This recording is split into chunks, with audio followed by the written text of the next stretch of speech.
सन्माननीय देवेंद्रजी फडणवीस साहेबांसाठी जोरदार टाळ्या वाजवून आपण या ठिकाणी जानकर साहेबांनी ठरवलं की ते उद्घाटनाला बोलले होते त्यामुळे समारोपाला बोलणार नाही, कारण एक नियम असा आहे की जो शून्य माणूस असतो त्यांनी एकाच कार्यक्रमात दोनदा बोलायचं नसतं, कारण पहिल्यांदा जे बोललो तेच दुसऱ्यांदा बोललो तर लोक म्हणतात याच्याजवळ बोलायला नवीन काहीच नाही, आणि पहिल्यांदा जे बोललो त्यापेक्षा वेगळं बोललो तर बघा काल वेगळं बोललो होता आज वेगळं बोलतो, याला काहीच नाही. आणि म्हणून ते असं म्हणाले की या ठिकाणी आमच्या सगळ्यांच्या वतीनं आयोजक असल्यामुळे अर्जुनराव बोलले आहेत, त्याच्यामुळे आता मी काही या ठिकाणी बोलणार नाही.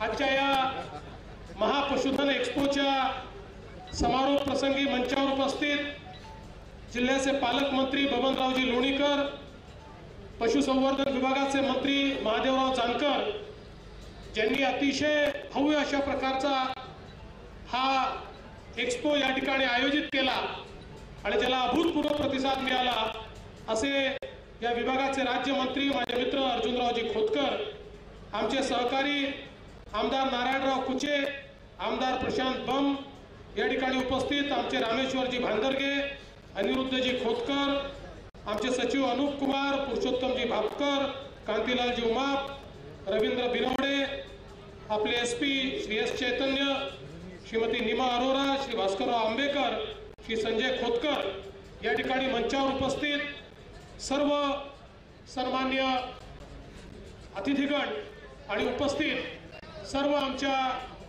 भगिनी आणि बंधूंनो, अतिशय भव्य अशा प्रकारचा हा एक्स्पो या ठिकाणी अर्जुनरावनी पुढाकार घेतला आणि ज्यावेळी ते मला भेटले आणि म्हणाले जालन्याला अशा प्रकारचा एक्स्पो मी आयोजित करतोय, त्याच वेळेस ते असं म्हणाले होते की देशातला सर्वात भव्य अशा प्रकारचा एक्स्पो मी आयोजित करतोय. त्यावेळेस मला हे वाटलं होतं की हा मोठा असेल, पण एवढा भव्य असेल अर्जुनराव मला त्यावेळेस कल्पनाच नव्हती. पण खरोखर आणि मी माहिती घेतली, महाराष्ट्राच्या इतिहासामध्ये अशा प्रकारचा एक एक्स्पो 24 वर्षापूर्वी आपण घेतला होता, पण त्या एक्स्पोची आणि या एक्स्पोची तुलना केली तर त्यापेक्षा 5 पटीनं मोठा एक्स्पो आज या ठिकाणी आपण आयोजित केला आहे. आणि खऱ्या अर्थानं देशातील पशुपक्ष्यांच्या संदर्भात जेवढ्या जाती प्रजाती उपलब्ध आहेत या सगळ्यांना या ठिकाणी तुम्ही निमंत्रित करण्याचं काम केलं. सर्व पशुपालक या ठिकाणी आले आणि आमच्या या महाराष्ट्रातल्या, मराठवाड्यातल्या, आजूबाजूच्या उत्तर महाराष्ट्र असेल, विदर्भ असेल, इथल्या सगळ्या जनतेला या ठिकाणी खऱ्या अर्थानं पशुधन नेमकं काय असतं हे आपण या एक्स्पोच्या निमित्ताने दाखवून दिलं. आणि हा निव्वळ एक्स्पो नाही आहे, या ठिकाणी केवळ पशुधनाचं प्रदर्शन नाही आहे, पशुधनाचं संवर्धन कसं केलं पाहिजे याची माहिती आहे, पशुधन जगवलं कसं पाहिजे याची माहिती आहे, चाऱ्याच्या संदर्भातली माहिती आहे, सर्व प्रकारचं प्रशिक्षण या ठिकाणी आहे. त्यामुळे सर्वार्थाने हा केवळ एक्स्पो नसून एक प्रकारे शेतकऱ्यांकरता तयार केलेली कार्यशाळा या ठिकाणी आहे. आणि 5 लाखाच्या वर शेतकऱ्यांनी या ठिकाणी भेट देऊन हे किती आवश्यक होतं हे आपल्याला या ठिकाणी दाखवून दिलेलं आहे. खरं तर आपला महाराष्ट्र हा दुधाच्या व्यवसायामध्ये अतिशय पुढारलेल्या राज्यांपैकी एक आहे. तरी देखील आपण जर बघितलं तर मगाशी आपण उल्लेख केला, विशेषतः विदर्भ आणि मराठवाड्यामध्ये या ठिकाणी दुधाचं उत्पादन कमी आहे. पूर्वी हे मोठ्या प्रमाणात होतं, पण आपण गेल्या 20, 25, 30 वर्षामध्ये मोठ्या प्रमाणात अशा प्रकारच्या उत्पादनांकडे गेलो की ज्यातनं पशुचारा पाहिजे त्या प्रमाणात तयार होत नाही. आम्ही मोठ्या प्रमाणात कापूस आणि सोयाबीनकडे वळल्यामुळे खऱ्या अर्थानं पशुखाद्याचा तुटवडा हा आपल्या या सगळ्या भागामध्ये तयार झाला आणि त्या माध्यमातून पशुधन हळूहळू इथलं कमी झालं, इथलं दूध कमी झालं. आणि खऱ्या अर्थानं आपण बघतो की जास्तीत जास्त शेतकऱ्यांच्या आत्महत्या त्याच भागामध्ये होतात ज्या ठिकाणी त्यांच्याजवळ पशुधन नाही आहे, ज्या ठिकाणी दुधाचा धंदा त्यांच्यासोबत नाही आहे किंवा अन्य जोडधंदे त्यांच्याजवळ नाही आहे. ज्या ठिकाणी पशुधन आहे, ज्या ठिकाणी अन्य जोडधंदे आहेत त्या ठिकाणी अडचणीच्या परिस्थितीत देखील आमचा शेतकरी त्या ठिकाणी जिवंत राहताना दिसतो। आणि म्हणून आपण आता मेजर वेगवेगळ्या प्रकारच्या योजना हातामध्ये घेतल्यात। विदर्भ मराठवाड्यामध्ये विशेषतः दूध उत्पादनाकरता आपण अनेक योजना हातामध्ये घेतल्या। जवळजवळ 243 कोटी रुपयाची योजना आहे, ज्याच्यामध्ये आपण जनावरांचं वाटप करतोय।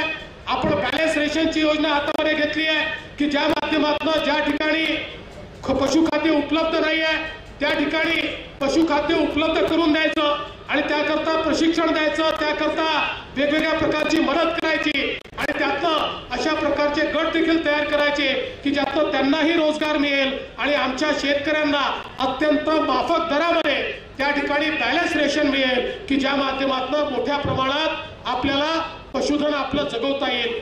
आपण मगाशी आर्टिफिशियल इन्सेमिनेशनच्या संदर्भात बोलला आणि सेक्स सॉर्टेड सिमेंट हा खरोखर अत्यंत महत्त्वाचा विषय आहे। आज आपण बघितलं तर जगभरामध्ये ज्या चांगल्या गायीच्या प्रजाती आहेत त्या आपल्याकडनं गेलेल्या आहेत, पण आज आपल्याकडे मात्र आपली परिस्थिती अशी आहे की आपल्या देशी गायी असतील किंवा आपल्या इथे जो संकर आपण करतोय त्यातनं देखील पाहिजे त्या प्रमाणात आपल्याला दुधाची उपलब्धता होत नाही आहे।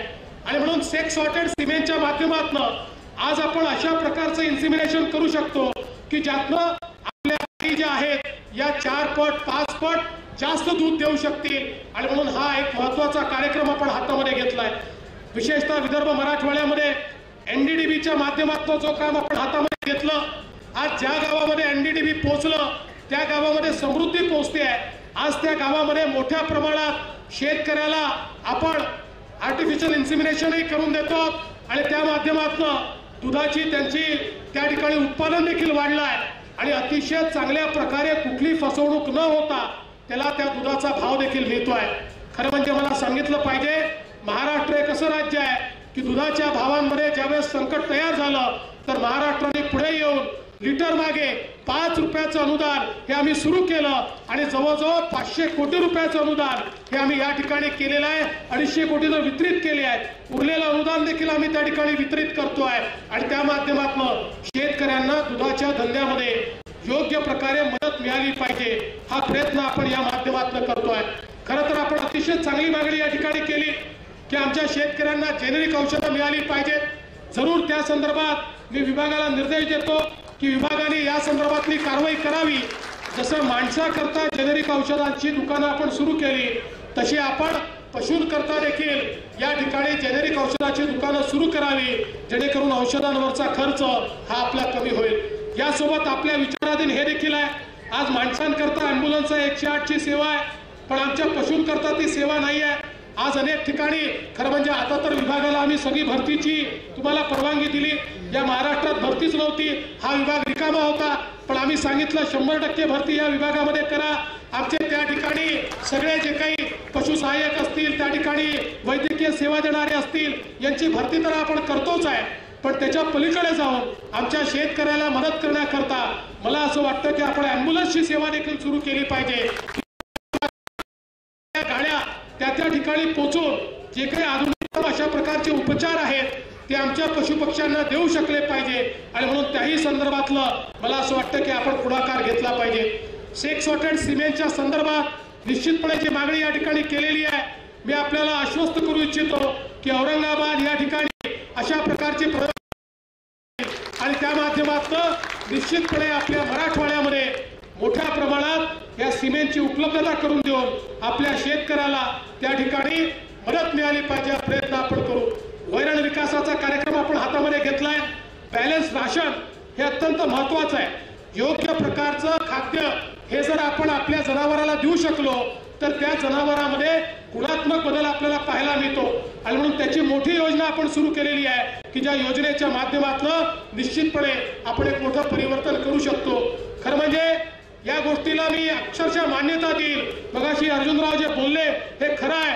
पूर्वी हा पशुसंवर्धन, दुग्ध विकास, मत्स्य विकास हे जे आमचं खातं होतं याच्याकडे मोठं दुर्लक्ष होतं, पण महादेवराव जानकरांसारखा पशुपक्ष्यांमध्ये राहणारा एक व्यक्ती आणि त्यांच्यासोबत अर्जुनराव सारखा एक अत्यंत ज्याला आपण डायनामिक म्हणू शकतो अशा प्रकारचा एक मंत्री, या दोघांची जोडी आम्ही तयार केली आणि या जोडीच्या माध्यमातून या खात्याचं चित्र या दोघांनी बदलून टाकलं आणि एकीकडे आज नीलक्रांती सारखी योजना आपले आदरणीय पंतप्रधान असं म्हणतात की आपल्या सागराची ताकद आणि आपल्या पाण्याची ताकद ही आपण ओळखलीच नाही। सागरी मासेमारी असेल, मासेमारी असेल, यातनं एक मोठं परिवर्तन होऊ शकतं आणि मी अभिनंदन करू इच्छितो की आमच्या या दोन्ही मंत्र्यांनी याच्यावर विशेष लक्ष दिलं आणि आपलं मत्स्य उत्पादन हे मोठ्या प्रमाणात वाढवलं। अनेक योजना चालू केल्या आणि केंद्र सरकारच्या, मोदी सरकारच्या योजना या शेवटच्या आमच्या मत्स्य व्यवसाय करणाऱ्या कोळी बांधवांपर्यंत आणि गोड्या पाण्यातला त्या ठिकाणी मत्स्य व्यवसाय करणाऱ्या आमच्या बांधवांपर्यंत पोहोचवण्याचं काम त्यांनी केलं। इतक्या योजना आणि इतक्या मोठ्या प्रमाणात निधी आपण त्या ठिकाणी देतोय। आज डेअरी असेल, पोल्ट्री असेल, आज सारखी योजना आमच्या जानकर साहेबांच्या माध्यमातून सुरू झाली की ज्या योजनेनं खऱ्या अर्थानं आमच्या शेतकऱ्याला त्या ठिकाणी मेषपालनाचा एक नवीन व्यवसाय उघडून दिला आणि त्यात मोठ्या प्रमाणात परिवर्तन हे या ठिकाणी होताना आपल्याला दिसत आहे। आणि म्हणून मला विश्वास आहे की आज या ठिकाणी ज्या प्रकारे प्रतिसाद आपण सगळ्यांनी दिलाय, आमचे शेतकरी असतील, आमचे नागरिक असतील, यांची पशुपक्ष्यांची ही मैत्री अत्यंत महत्वाची आहे। एक गोष्ट बघा, आपण बघितलं त्या ठिकाणी जमीन बंजर होते, त्या ठिकाणी पशुधन संपतं। या निसर्गाने आणि ईश्वराने अशी रचना केली आहे की मनुष्याला जर जगायचं असेल तर पशुपक्ष्यांना जगवावं लागेल, पशुपक्षी गेले तर मनुष्य जगू शकत नाही। आज आपण बघतोय आपल्या निसर्गाची अवकृपा आपल्याला पाहायला मिळते। एकीकडे जंगल तोड झाली, दुसरीकडे पशुपक्ष्यांना आपण नष्ट केलं आणि त्यातनं आज आपल्याला निसर्गाची अवकृपा होताना दिसते। आणि म्हणून पशुपक्षी आपले मित्र आहेत, त्यांना जगवलं तर आपण आणि म्हणून त्यांच्या जगण्याकरता आपण देखील प्रयत्न केले पाहिजेत। हेच प्रयत्न आज आपण या ठिकाणी करतोय। मला विश्वास आहे येत्या काळामध्ये आपण देखील पशुपक्ष्यांच्या संदर्भात ही भावना जी आपली आहे ती भावना वृद्धिंगत करू आणि या ठिकाणून नवनवीन गोष्टी आपण ज्या पाहून जाऊ त्या गोष्टी आपण अंगीकारण्याचा प्रयत्न करू। खरं म्हणजे अतिशय समृद्ध असा आपला इतिहास आहे। जगामध्ये आपल्या एवढं बोधन कोणाजवळच नव्हतं। आज आपण पाहतो की आपल्या गीर, साहिवाल सारख्या आपल्या ज्या जाती आहेत या जगाने स्वीकारलेल्या आहेत। आज आपल्या अगदी देशी ज्या गवळाऊ गायी आहेत किंवा आपल्या देवणी आहेत, या देखील आपण बघतो। आता आमच्या वर्धा जिल्ह्यामध्ये देवणी गायीच्या संदर्भात ज्यावेळी प्रयोग झाले असं लक्षात आलं की तिथे 40 रुपयाचा भाव आज आमच्या दुधाला त्या ठिकाणी मिळतोय। आणि म्हणून मला असं वाटतं की आपल्या या ज्या गायी आहेत या गायींचं संवर्धन करणं आणि जगाने ज्याला स्वीकारलं ते आपलं आहे ते आपण जतन करणं हे अत्यंत महत्त्वाचं आहे। आणि हीच भावना वृद्धिंगत करण्याकरता खऱ्या अर्थानं या ठिकाणी या संपूर्ण मेळाव्याचं आयोजन करण्यात आलं आहे। मी पुन्हा एकदा आमच्या पशुसंवर्धन विभागाचं सचिव असतील, त्याचे कमिशनर असतील आणि विशेषतः त्याला कॅप्टनशिप देणारे जानकर साहेब आणि खोतकर साहेब असतील यांचं अतिशय मनपूर्वक या ठिकाणी अभिनंदन करतो। खरं म्हणजे आपण राजकीय क्षेत्रात काम करतो त्यामुळे आपल्याला अनेक वेळा रेडे पाहायला मिळतात, रेड्यांची काही कमतरता नाही आहे। पण मला सांगितलं या ठिकाणी 21 कोटी रुपयाचा रेडा आलाय। आता तो नेमका कसा आहे हा मला देखील पाहिलं पाहिजे। आपल्याकडे जे रेडे आहेत ते विनामूल्य आहेत, काही अमूल्य आहेत, पण या ठिकाणी जे रेडे आहेत ते 21 कोटी रुपयाचे आहेत।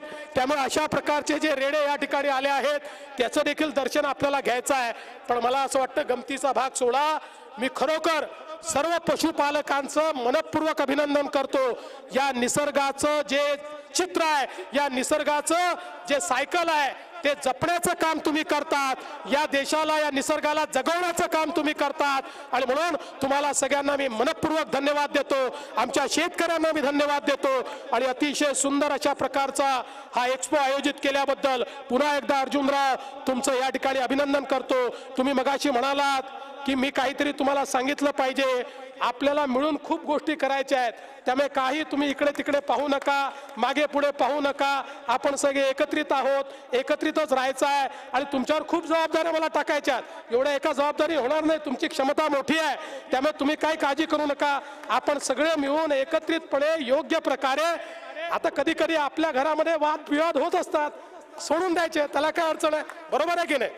कोणाच्या घरात होत नाही, पण दोन भावांमधले वाद हे घरामध्ये संपवायचे असतात आणि त्या ठिकाणी तुमची इच्छा असेल, वयाने लहान असलो तरी मोठा भाऊ म्हणून त्या ठिकाणी हा वाद संपवण्याचा प्रयत्न मी करेन। पण तुमच्यासारखे आमचे मित्र हे आमच्या सोबत राहिले पाहिजे आणि आपण मिळून हा जो महाराष्ट्राला बदलण्याचा विडा उचललेला आहे, हा यापुढे देखील अशाच प्रकारे आपण तो विडा पुढे नेण्याचं काम करू, एवढंच आजच्या प्रसंगी बोलतो. मनपूर्वक शुभेच्छा देतो. आणि गायीच्या विम्याच्या संदर्भातली जी मागणी आहे, खरं म्हणजे अत्यंत महत्वाचा विषय आहे. पण मला कुठलीही गोष्ट बोलत असताना मी त्याचा आधी अभ्यास करतो. पण अर्जुनरावनी सांगितलं 5 कोटी रुपयेच लागतील, 10 कोटी लागू द्या, काही अडचण नाही आहे. आपण नक्की ते करू. पहिल्यांदा प्रायोगिक तत्वावर करू आणि प्रायोगिक तत्वावर आपण जर यशस्वी झालं तर पूर्ण तत्वावर तो विमा आपण त्या ठिकाणी करू. आणि आता एक योजना घोषित करायची आहे आमच्या जानकर साहेबांना. त्यामुळे मी या ठिकाणी आपल्या सगळ्यांचं अभिनंदन करतो आणि माझं बोलणं संपवतो. आणि जानकर साहेबांना मी माईक देतो. ते पूर्वी जे बोलले ते बोलणार नाही, नवीन बोलतील पण चांगलं बोलतील. Hello hello. आज मी माननीय मुख्यमंत्र्यांचा